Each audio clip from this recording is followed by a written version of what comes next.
Yeah, hello, this is R Eliezer Sepulveda. How's it going? Hey, good, good. Thank you. So what's your background? Well, I was the son of a Puerto Rican missionary, radical Pentecostal missionary, and I was born in Venezuela, and my father was Puerto Rican, and I converted to Judaism 8 years ago. Was it like an Yeah. Orthodox, conservative, or Reform No, conversion? conservative. We tried with a rabbi in Miami, but it didn't work out. We looked at first. The first option it was an Orthodox conversion, but then it didn't happen. Well, it's a long story because it wasn't me. It was I was a Jews for Jesus missionary, and I spent almost 2 years all over the United States with a group that they have. It's called the Liberated Wailing Wall. I was one of the missionaries, and I was a piano player. And I received training to convert Jews.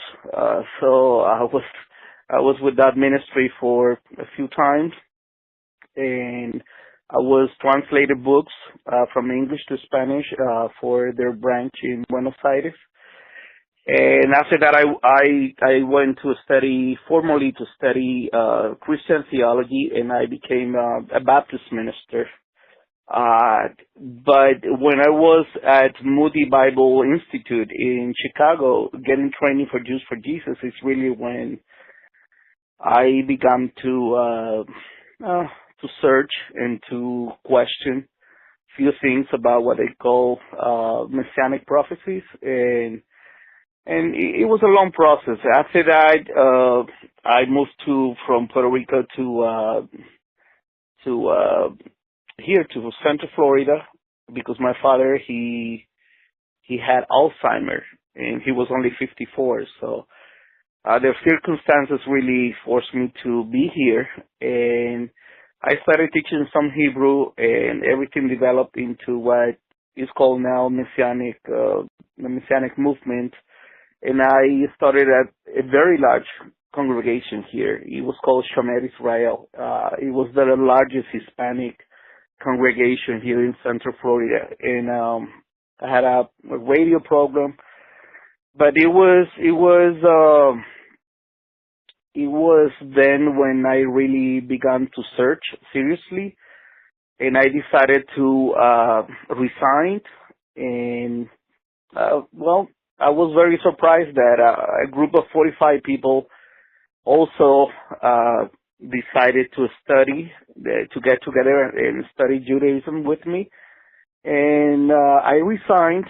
Some people, they left to other Messianic congregations, and our conversion. So that's why this is a very unique case, because it was not just me. It was that I was leading the Messianic group, and the whole group decided to take classes and to convert. So out of the 45, 35 people converted, and that's why the rabbis decided that I should go to a 4-year program at Hebrew College that is in Boston. It's a rabbinical school, and I completed 2 masters, one in Judaism, another one in Jewish studies. So it really got my attention when I read your post, because that is the topic of my thesis, and that's basically what I'm trying to find out, because I've been researching for the past 2 years what really, why people in different movements, they are not even to articulate a formal theology. I'm very aware that we don't have a creed, and we don't have a systematic theology to teach like Christianity, but we do have a systematic, in a sense, theology, and especially non-traditional movements like Solomon Chester and people that they were even raised Hasidics, like Buber, Rosenwald. They really with Haskalah, because their background is basically mysticism and the concept of the divine spark. So they were very aware of the Baal Shem Tov and all the different movements and how they explain the Sefirot and the Luria. So how Chabad is different in many aspects from Lubavitch and different, different positions. So it is a great question. It is a great question because just because I came from a Pentecostal background, it is shocking when you convert to Judaism and you have certain expectations that are not really met, in the sense of the wrong conception that you transfer from Christianity to your new experience in Judaism, and you transfer your concept of spirituality and you have very high expectations, and then you realize that spirituality in Judaism is a completely different definition of the perceptions that you're already transferring from one religion to another, or for one faith tradition, I would say. So for us, it was very shocking because in the Messianic movement, there is this space, of course, for dancing and for singing and praises and all that. And people, they really grasped the idea, the concept of God and not believing in Messianic aspects of Christianity, but when it came to learning to use the Siddur and prayer, it was a very empty, of course, because we were repeating something that we didn't understand. We were not really were aware of the theology involved behind. Of course, we do have theology, but it's like intuitive theology that we really verbalize it, we articulate it. But when someone asks you, okay, tell me what the Jews believe, really, besides the Shema or maybe something else, people that got stuck. That has been my research. And in all movements, from even the Hasidics are more articulated because of their knowledge of mysticism, and they tell you about the divine spark from the Ein Sof and the Sefirot and the Olamot, and so they at least they articulate better. But it is a mystic language when someone from a different faith tradition hears all those concepts and say, what is going on here? What is he talking about? Because of course, Let me chime in a little bit on a few things you said here. Like, first of all, I do believe in a creed, and I believe absolutely in a systematic theology. On top of that, I believe in a hierarchy, a literary hierarchy. In terms of spirituality, as it exists today, it's very similar to what Christians believe. And I'm going to touch on all these topics. I'm just trying to pick up a few of the points that you made. Okay. And regarding Reform and conservative Jews not being able to articulate what they believe, with Reform and Reconstructionists and parts of the conservative movement, they don't claim to be fundamentalists in their ideology. They acknowledge they're not practicing the same Judaism Moses or even the members of the Mishnah practice. So this is why they're not even too eager to want to articulate or solidify their belief in a statement, because it might change tomorrow.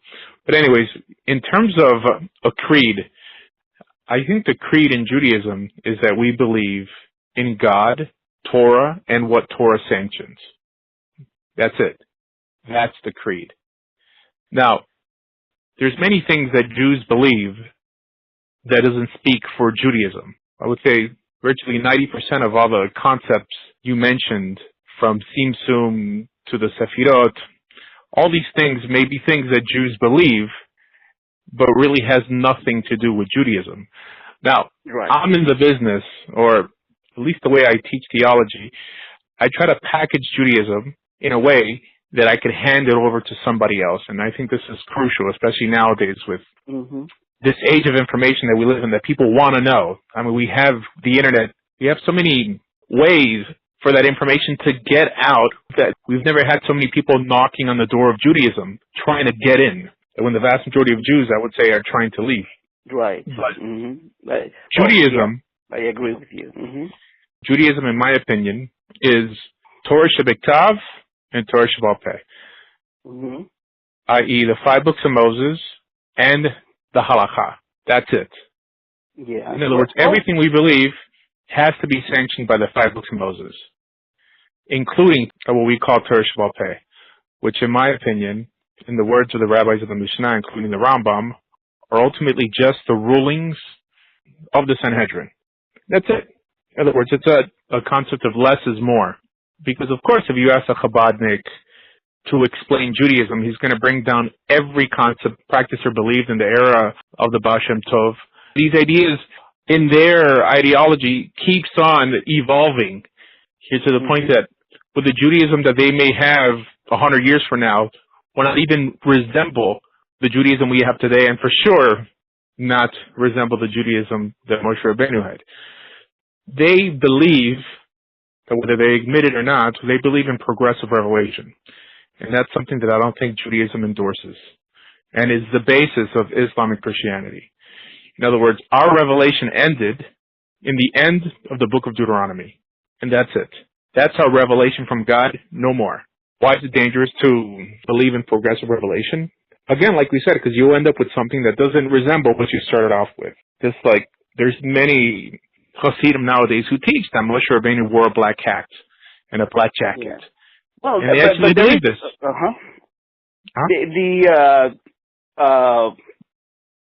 I divided my thesis in 2 parts. One is what you are articulating. Another thing is the let me see how I say this. The present world and the present, how Jews respond in a specific time in history. Okay, so that is another topic. Just let me explain why I'm going that way. If you go back to Sadia Gaon, Yehuda Halevi, or Maimonides, the Middle Ages, they responded by force against the views of the Mishnah, the rabbis of the Tanaik, the Amoraim. They even though they believe exactly in what you just articulated, that for you it is a simple case. It just everything is based on Torah. Okay, they believe that, but the circumstances were very, very different. It was something called the Kalam.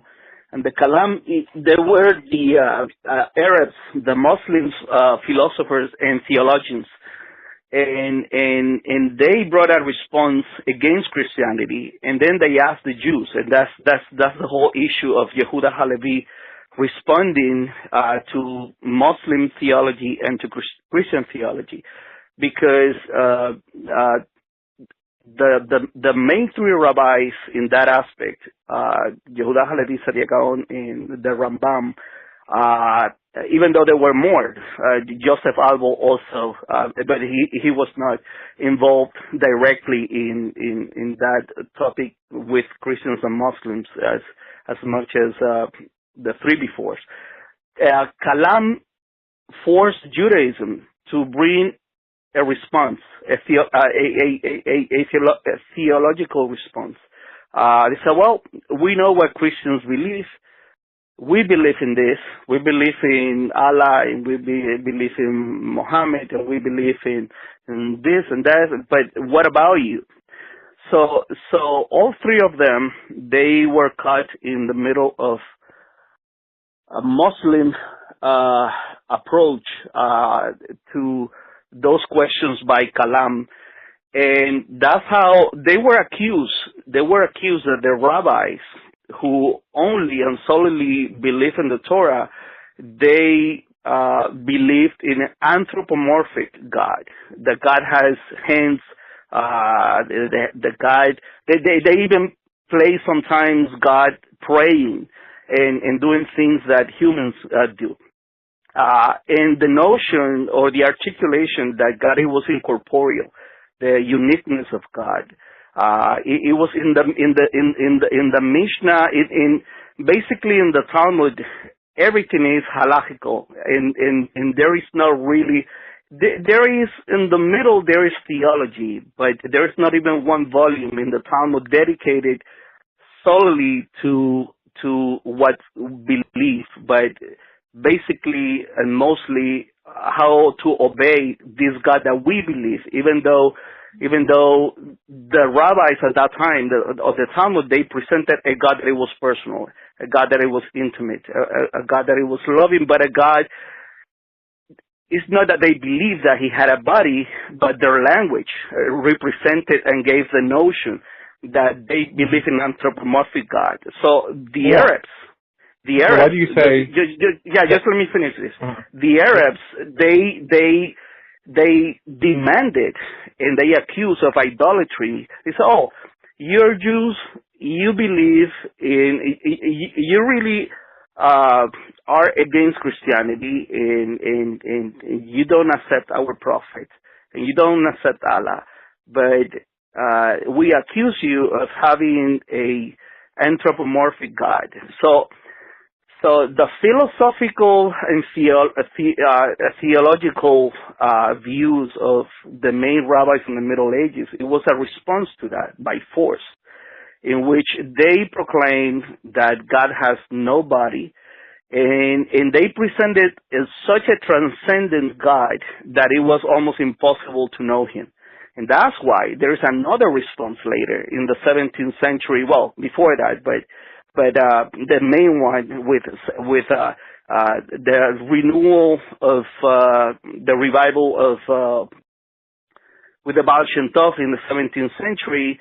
Mysticism is a response to the position of these rabbis in the Middle Ages, in which they presented such a far away God, and I had that problem when I went to rabbinical school. I became so empty just studying Maimonides and Sadia Gaon and Yehuda Halevi because they were really, they sound more like what we call in Christianity, it's not theologians, it's apologetics.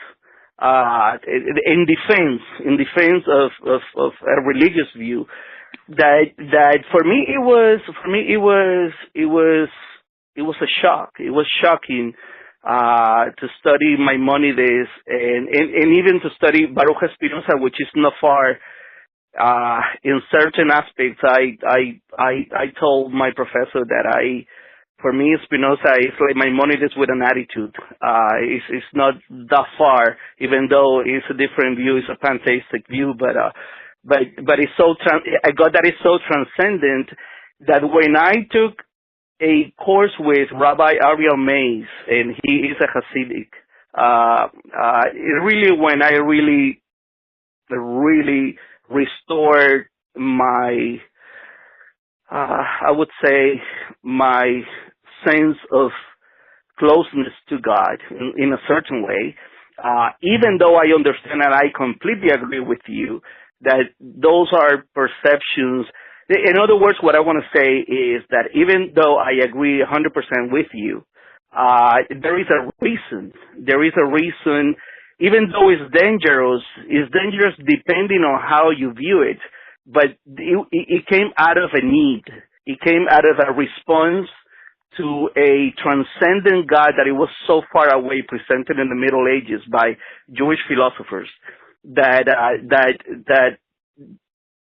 everything in our history, it has a place and it has a purpose, and it has been a response. In that sense, even though it is possible to believe that there is only a revelation that reached unto a certain point, but the circumstances, in other words, the other part of it, is not to be rejected or to be presented as something that is dangerous, because it really fulfills a purpose. It fulfills a purpose in a great need. For example, Sadia Gaon really attacked Jewish communities that they were believing in reincarnation at that point. For sure. All right. Yeah. Let me respond to that a little bit. All right. So I acknowledge that everything you said, in my opinion, is accurate. However, I don't agree with the idea that it was necessary. Now, I agree that it's for sure reactionary. The Rambam's approach was reactionary to other corporeal statements made of God having a body, not flesh and blood, but actual shape by the Tanaim. It's almost like a back and forth. However, nowadays, it's gone too far that the average person walking around is not familiar, even what the Rambam says on Mor Nevuchim, which, mind you, it's all opinion. This is not why the Rambam's important to us, because of his 13 principles of faith or because of the guide for the perplexed. That's not what makes the Rambam the Rambam. In academic circles, the Rambam's the Rambam for his codification of Jewish law. Yeah, Mishneh for Torah, Mishneh Torah, sure. Because within Mishneh Torah, probably 5% of it deals with concepts mentioned in Mor Nevuchim. The rest is just straight halakha. In other words, that is what Judaism is, and that is what makes somebody Jewish.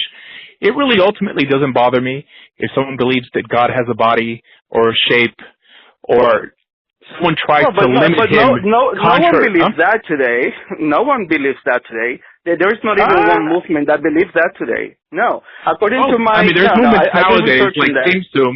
But Reform don't believe that. Conservatives don't believe that. In terms of limiting God, Kabbalistic Jews who profess the notion of Tzimtzum, that God limits himself, clearly goes contrary to what the Rambam teaches. Panentheism definitely. Yeah, definitely. But is that alive in Hasidic thought. That is the whole point, isn't it? That's the whole point. The whole point is that we will never, as Jewish people, we will never agree in our views. That's the whole thing. We don't have to agree like in this area. That's the thing. Exactly. These aren't tenets of our religion. The tenets of our religion, in terms of anything metaphysical, starts with the Genesis and ends in Deuteronomy. In terms of anything metaphysical and anything halachic, stems from Genesis all the way to the closing of the Mishnah. And that's it. Anything else? Well, I respect that is the traditional. I respect that, but that is the traditional view. It's not the view of Judaism. It's the view. It's like, for example, the word Orthodox. The word Orthodox is a compound word of ortho and doxa, and it means the correct way. So we have this same debate. We have it in Christianity. When the Greek Orthodox Church and the Armenian, that they have a piece of the old city in Jerusalem, and they disagree with the Ethiopian Orthodox, with the Greek Orthodox. When you say Orthodox, you are telling me right in my face, I have the right way. I have the only way. So I never mentioned the word Orthodox. And I'm not analyzing Judaism. I am saying what I consider Judaism is what Torah sanctions. In other words, I don't consider Judaism what people do in Judaism. If Torah doesn't sanction it, it can't call itself Judaism, no matter what kind of kippah you wear. But Torah is a constant revelation. It's not a final revelation. Because let me prove it to you. Do not work on Shabbat. Don't do any work in Shabbat. But the Torah doesn't tell you what is work and what is not. So right there, you are forced to have to consider the debates of the academies in Babylon, and in good faith. Not at all. Hold on. The Torah doesn't tell you what is work. Wait, hold on. The Torah doesn't work what is work. But the Torah tells you that in areas of dispute where you should go, and it says that you shall go to the place I will choose, and it's not Bavel. It's the Lishkat Hagazit, the Har Bayit on top of the Temple Mount, right, where the Sanhedrin stood. And there to decide these matters for you. And it says, not to stray from the right or to the left from when they instruct you. And by disobeying them... Who's going to decide that for you? Who's going to decide that for you? That's the point. Wait. You need another for you, the individual. No, hold on. But the Sanhedrin existed all through Jewish history, and the Jewish people knew that they are the final authority when developing and understanding Jewish law for the community, but not on a personal level. For the community, they established checks and balances. They developed a consensus on how things should run because they had this authority given to them from Moshe Rabbeinu himself. That's the understanding, right? But this itself is sanctioned in Torah. It has nothing to do with Bavel, because the people in Bavel they don't have smicha. Rabbi, that is the tradition. Right, for sure. But it's not. Well, that's the whole point. The whole point is that I asked that question to Hasidim, R Eliezer Meza, and we had that discussion. And the thing is that you have two ways of seeing this. You have the tradition, and you have the academic and the reality of our history, which sometimes really contradicts. Okay, it contradicts tradition. If you're defining tradition, I mean, I cannot accept. I cannot. But just let me finish this. Historically, I can prove to you that there is no such thing as a tradition that it goes from Moses to the present time. That I accept that by tradition because I decide to be bound by tradition, because it's part of it's part of my. I never used the word tradition. You're using the word tradition. I'm using it. Because you're telling me that this comes from Moses to the present day, and such thing is not. That's not what I said. No, that's not what I said. I said that the authority in Torah itself, that Hashem told Moshe Rabbeinu that He will put on them what He put on him, and then Moshe Rabbeinu also gave smicha to Yehoshua. In other words, this has nothing to do with tradition. I don't think any academic Orthodox Jew believes that the halachot that we have in the Mishnah came directly from Moshe Rabbeinu. That's perhaps what Chabad teaches, or what the Hasidic movement teaches. But any knowledge of Litvak will tell you that they were developed throughout the centuries by the Sanhedrin. Now, there is a mystical idea out there called halach la-Moshe Sinai, that certain laws were given by Moshe Rabbeinu, but you don't even have to believe that itself. But I never use the word tradition. This is stuff that's verifiable. No, I'm using it. I'm using it, but the whole point is that we are not bound. We're not bound by only one view. We can decide. This is what I decide, and this is what I believe in my life, and this is my concept of what Judaism really means. Not when there's a Sanhedrin. But spiritually, you could do that. But in terms of practice, you can't do that. But it doesn't represent. No, I disagree because, for example, we have. I can argue that the same spirit from Moshe to Yehoshua and to the judges and everything, it has been passed even to the conservative rabbinical assembly because they are rabbis with samicha like any other rabbi. So no. Okay, hold on. Okay, so now we're dealing with history here. With smicha, of course I have to. Disappeared in the third. Wait, hold on 1 second. Smicha disappeared in the. Yes, with Akiva. Yes, but that is the traditional view. In the 3rd century. Hold on 1 second. In the 3rd century, it disappeared. One of the last people to have it was Yehud Hanafi. Traditional view. That is the traditional view, but that's not the historical view. Also, historical was passed on. That's the whole point. Even in the Mishnah, it states that smicha could not be given outside of Eretz Yisrael. Okay, well, this is why the Amoraim didn't have smicha. But if you believe that smicha was given down throughout the centuries and landed on the desk of the conservative rabbi? I agree with you, Rabbi. I agree with you with that. Our rabbis today, I consider them lawyers.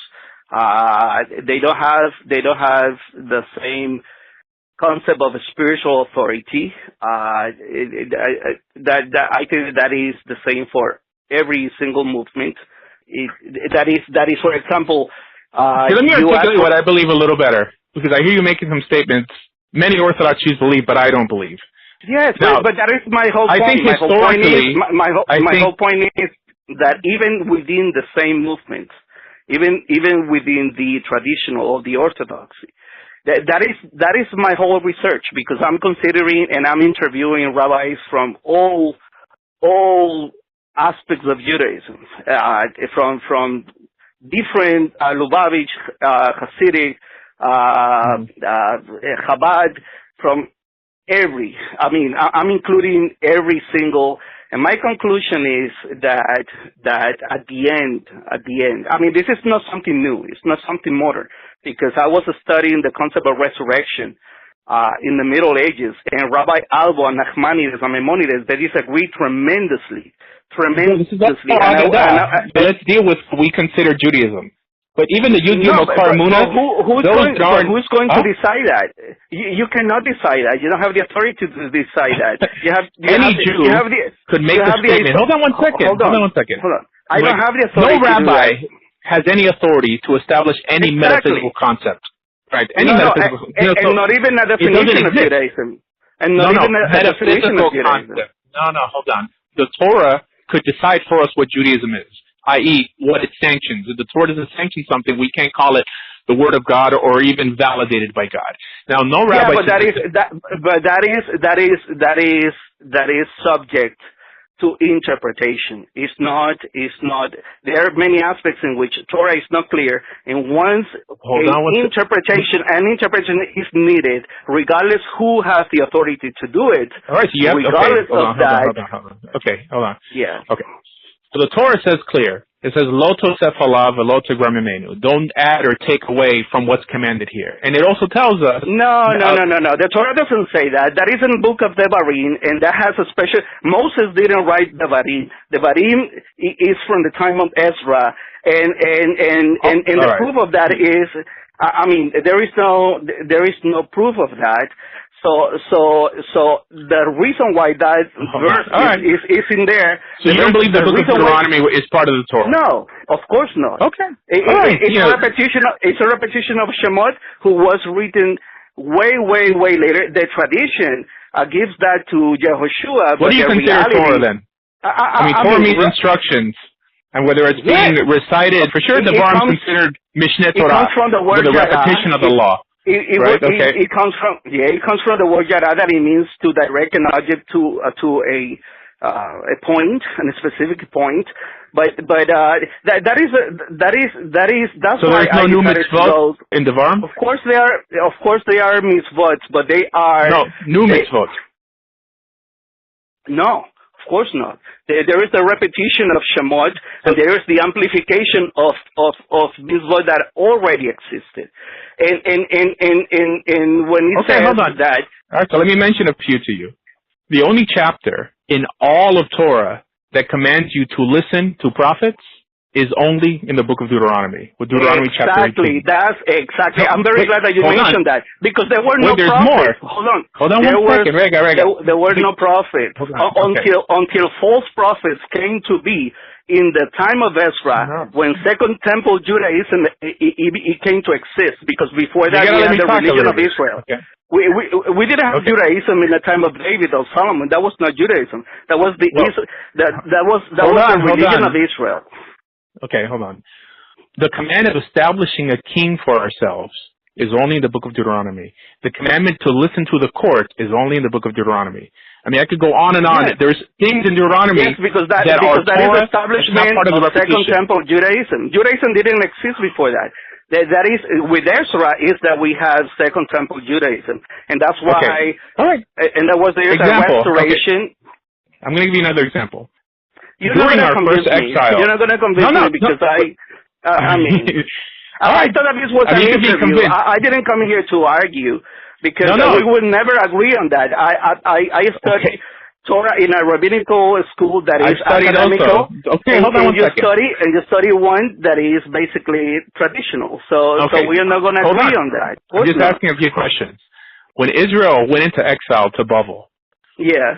So this is when we see the vast majority of the big prophets in Judaism. Jeremiah, Ezekiel, Daniel. Hold on one second. Okay. It's 12 prophets, and most of them. I didn't say the majority of the prophets. I didn't say the majority of the prophets. I'm just saying the most famous prophets. There is one post-major exilic, which is Ezekiel. There is one pre-exilic, which is Isaiah, and there is in Jeremiah that also had to live during the Persian. Ezekiel's ministry was started when he was in Israel, and ended when he was in Babylon. Exactly. Yeah. Correct. Same thing with Jeremiah, by the way. Okay. Yeah, but you're talking about 600. The most prophets, they are in.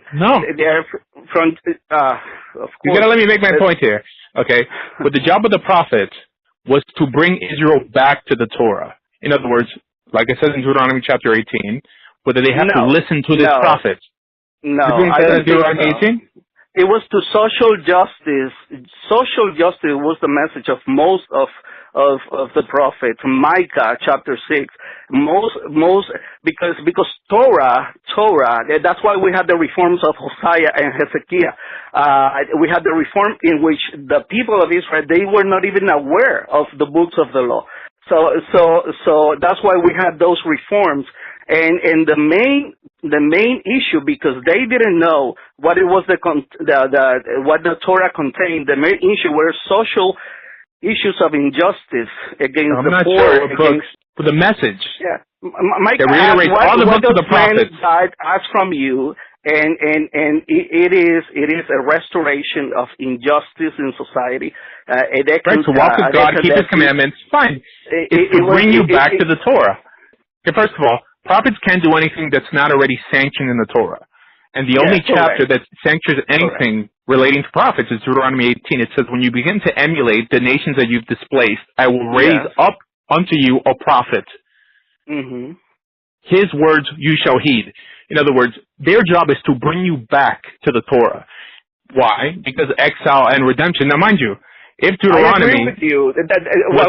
later, we disagree. What we disagree is in the meaning of Torah. You see, what you mean by Torah is not what I mean by Torah. No, because Torah it's not the same. Is instructions. Okay, but that's it. It's instruction, but many. Now that you mentioned that there's authorities, those authorities, as the world progresses, as we encounter new things, Torah has to be reinterpreted. When we have light bulbs and electricity came to exist, rabbis, that's why you have a Sanhedrin. They had that's to. Why you have there a was no Sanhedrin. Where the heck there is a Sanhedrin? We don't have one. We have authorities in the rabbinical aspects. We had the Sugot, the Tanaim, the Amoraim, the Gaonim, and they reacted according to the time. And the Torah is not a closed revelation; it's an open revelation because it has to fit the needs of the Jewish community. No. Well, that's your point, but that's not my point. So the Amoraim, with the Gaonim, the Rishonim, nor the Achronim had real smicha. Okay, but they didn't sit on the Har Habayit. Hashem clearly says that they will rule from the place that I will choose, which was Yerushalayim. Now, when he wasn't happy with them anymore, he exiled them. That's it. No one could create new laws or abolish old ones without a court. Their job was to make sure that Israel progressed in a uniform manner. To create civil laws, I don't see how that in any way... Laws have to be... We didn't have microwaves. We didn't have... For example, clearly, we don't have a Sanhedrin now. That's all gray area.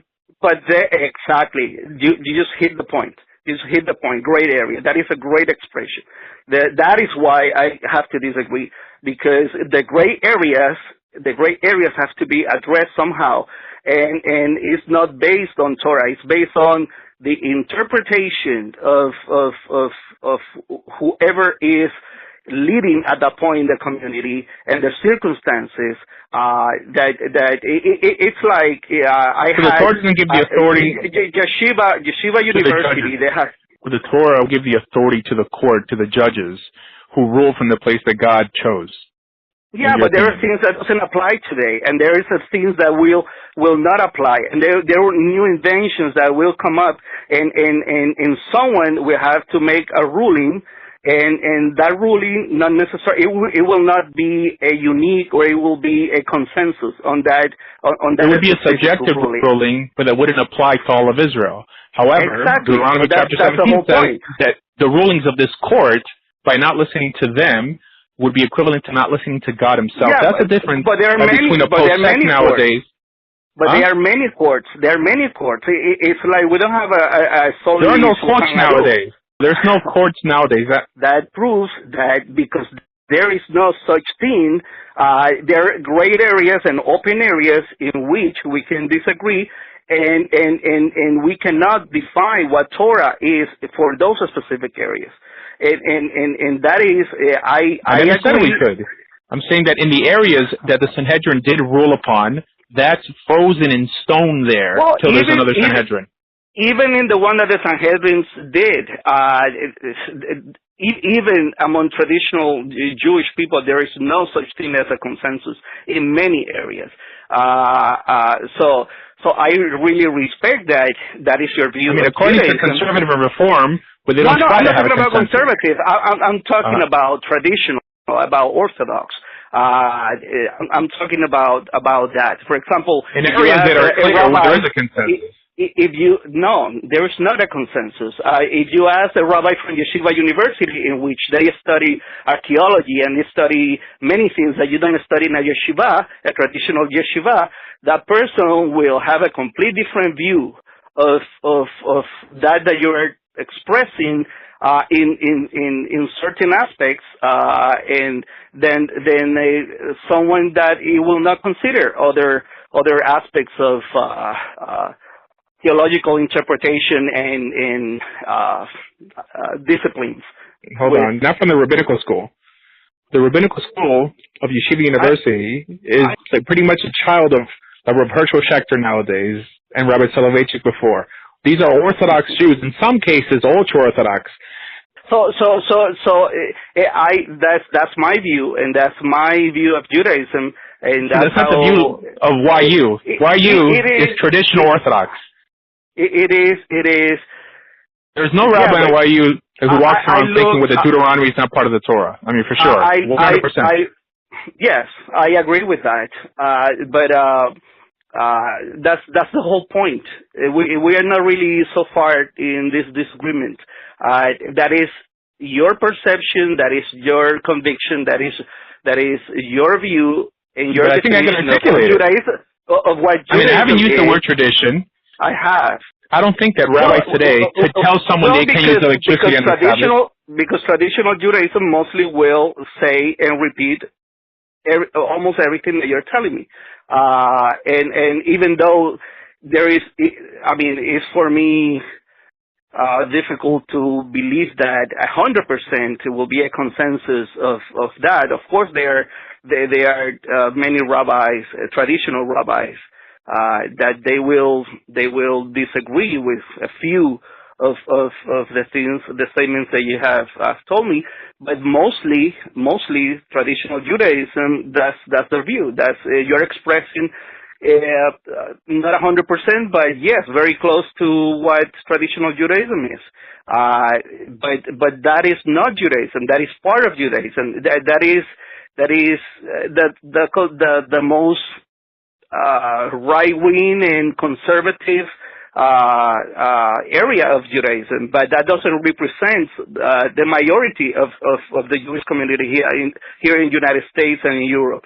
So it's like I was studying today about the Rabbi Kook. He was the Ashkenazi in 1921, the main Ashkenazi rabbi in Israel. And he was criticizing basically his own movement for being so close and so judgmental, which is not what you're doing. But I'm mentioning this because even inside of those views, he had the same views that you are sharing with me. But at the same time, he was very, very open. And he was not radical in saying, "Oh, we have the representation of how things should be," or that revelation came from this spirit. I never said that Orthodoxy has proper revelation. Orthodoxy, but you are Orthodox. That's why I align with the most. All I said was the Mishnah and the Book of Deuteronomy, and you said that both of them are subjective. If you believe that the Book of Deuteronomy is not part of the Torah, then how does Israel redeem itself? It is part of the canonized Torah. It's not part of the the reality that Moses wrote and that Moses had that Moses had the authority to write. Every year, in the time of Moses, many of the things that are mentioned in the book of Devarim, it didn't happen yet. There were no false prophets, and the reason it's like in the book of Revelation that is repeated what is in the book of Devarim, and there is a reason for it. Why? Because there were people that they are called copyists, or they were not even part of the Soferim, and they were making copies, and they were adding or they were subtracting from the words of the book. That is a later book. That is a later book, and it's not written by Moshe. Deuteronomy is the only book that lays down what's called today the Tochacha. Every year in synagogues, people read the formula that appears in Torah for exile and redemption. It says that when you begin to emulate the nations of the world, when you begin to trample on the Torah, God is going to exile you. And then when you do teshuvah, God's going to bring you back. Now, if this was written by Ezra, how did the Jews in Babylon use this same formula to get themselves out of Babel? I didn't say that it was written by Ezra. I said that it was canonized. It was the Torah. The Torah. It was. There are different accounts. There's the Elohist. There's the Javis. There's the priesthood. There is the Deuteronomic accounts, and there were different accounts, and those accounts that were compiled into a literary corp or literary corpse. Most people who hold this view aren't religious and don't even believe in God. I mean, in the vast majority of cases. One second time, well, you can believe that, but that is your view. That is not my view, and it's not what I learned in the rabbinical school. So I respect your views, but I'm not saying that you're not religious. I'm saying that most people who believe that the Torah was written by a bunch of different men and inspired by their own personal experiences. No, by different groups. Do not believe in God typically. The priesthood, they had an account. It's like all the conceptions that we have that come from Zoroastrianism, that we injected, like resurrection, like the Messianic era, like the dualism. That's not Judaism. We got all that not from God, not from Moses. We got that from Zoroastrianism and from the influence of the Sasanian Empire when Zoroastrianism was. That's not Judaism. That's not Judaism, first of all. It's not Judaism in your view, but that is like saying that Hasidics and Chabad but I respect that, Rabbi. I respect your views, but for me, Hasidics and mysticism and Zohar and all that is part of our tradition and it's part of Judaism. It's not in the Torah. What it gives an identity. Well, there are a lot of things in the Torah that they are not clear, and who is going to interpret that for us, and who's going to be the authority? Another man that is called a Sanhedrin? No, I'm sorry, but no. I disagree with that. Do you believe that God gave the Torah to the Jewish people on Mount Sinai? Yes, of course. It's creation, revelation, and the redemption. It's just the three main fundamental aspects of our Jewish identity and our experience with God. So in your opinion, of course, that's what I'm Jewish. So, in your opinion, the Torah that was given on Mount Sinai, was that only the 10 statements? No, I'm not a Karaite. It is a whole legislation. It's a whole legislation, but I won't buy the idea that it was an interrupted revelation because I'm positive that it was not. The person who wants to believe that by tradition, I respect that. But the archaeological proof that we have. I'm going to use the 5 books of Moses. I even said right? I mean, don't add it. You're saying there's no command not to add it. I have to because I cannot accept such a narrow view on that aspect. I'm sorry. I cannot. I cannot. I'm just trying to stick to the 5 books of Moses here. The revelation of the Torah, it doesn't come from revelation of the Torah itself. It comes from what we can withdraw, the social, the ethical, the spiritual message that we withdraw in the Bar Torah that is the spirit of the revelation. That is really the lekavel. The aspects of the halachic way is just a mean to fulfill a covenant and to be obedient to a covenant with God. It has nothing to do with this is the way that it has to be. No, it's a guidance. It's an instruction. It's an instruction for living. Bringing the fire they saw was correct or they saw fit, and God wiping them out. It doesn't show that the laws were rigid in any way. Or Korach, last week's parsha. Korach walks around saying, this is the way, we're all holy. You don't believe that the law is rigid in any way, and it's completely left up. I just gave two examples, Nadav and Avihu, and Korach, people who pretty much felt the same way you did, and both died. Well, okay, but I don't believe that. I really don't believe that. It's like the first, that is like saying to me that the first 11 chapters of Bereshit are inspired and they were given to Moses by God. That is a bunch of baloney. I didn't say that. But I'm saying that as an example. All those accounts are in the Gilgamesh. Those accounts are, but I'm illustrating to you that, and I'm proving, I think, to you that the accounts of Noah, the accounts of the Tower of Babel, I never said accounts. I said Torah, law, of the creation.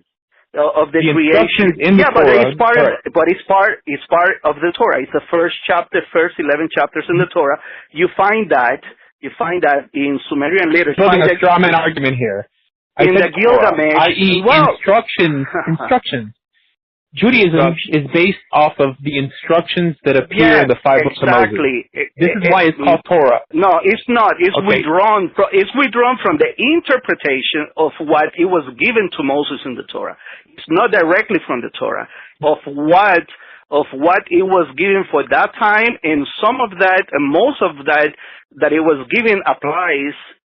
Because it is revelation, it has to apply somehow to the circumstances at the living of the present time in our Jewish communities.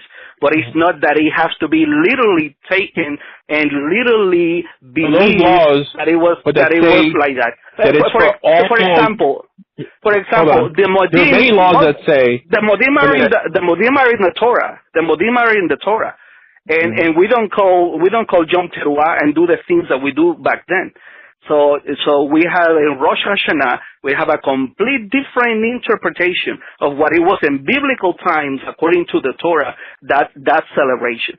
So our rabbis, they have accommodated to the present time and the circumstances, and many of those concepts like Yom Teruah with Rosh Hashanah, the way that we see Yom Kippur, all those rabbinical aspects. This is the first time that we haven't had a temple. Oh, come on. Okay. I'm just trying to understand it according to the Torah. This is very convenient. This is very convenient, but at the same time is proving what I want to transmit. For example, we have 3 prayers, services every day. Right. Okay. So we are acknowledging that we are a nation of priesthood, and based on what it was celebrated or what it was the service that we had back then. So just because we cannot lose out our purpose as Jewish people, that a kingdom of be holy like Hashem Elohim is holy. So we have adopted that commandment to the present day, and we have reinterpreted. We are not following what is in the Torah. We have developed a system to guide people, to instruct people, to direct people, to even we have gazerot, we got a gezer, we have fences and takanot, and we have mishpatim. Everything no Moses, no the Torah. Right. From so that you're not we making withdraw. You're not making a distinction between Rabbinic Judaism and Torah Judaism. There is no Jew who walks around today. Wait, hold on. There's no Jew who walks around Torah today. Judaism. I'm sorry, I don't support Torah Judaism. I support Rabbinic Judaism, the majority of the Rabbinic Judaism, and we abide by that because it is our tradition and it is part of. It's because the Torah tells us to listen to the court. When I say the rabbis, I don't mean the rabbis of today. I mean the rabbis of the Sanhedrin. They developed the Gezerot, Minhagot, Takanot. It was them. It's not the rabbis today. Their laws are called rabbinic. It has nothing to do with our tradition. We follow them because of our tradition. No, the Torah tells us to follow it. I'm trying to stick to the 5 books of Moses. I don't like the word tradition. I don't like the word Masorah, and I don't like the word Orthodox. And I respect that, and I think that your views they have a place. I will be wrong. I will be completely wrong if I tell you that you are wrong. Yeah, I acknowledge that that is your view, and you live by that, and I have to respect that. I think I could justify it from Torah. That's the thing. But I'm not going to buy it. If you don't believe the book of Deuteronomy is Torah, not Torah. I mean, in the pure sense, it's not Torah. It's a repetition. It's a repetition of the book of Shemot, and he came later and with a purpose, and it added. There's many laws that appear in the book of Deuteronomy that don't appear in Shemot. Yes. I don't remember the arguments now because you took me off guard. I gave you 3 of them. I mean, I'm not trying to debate it. I've never spoken to someone. You are debating. That wasn't my goal. I mean, I didn't know I called you for an interview. Hold on. I called you for an interview. You know that I'm Masorti, and I didn't know you were Masorti, by the way.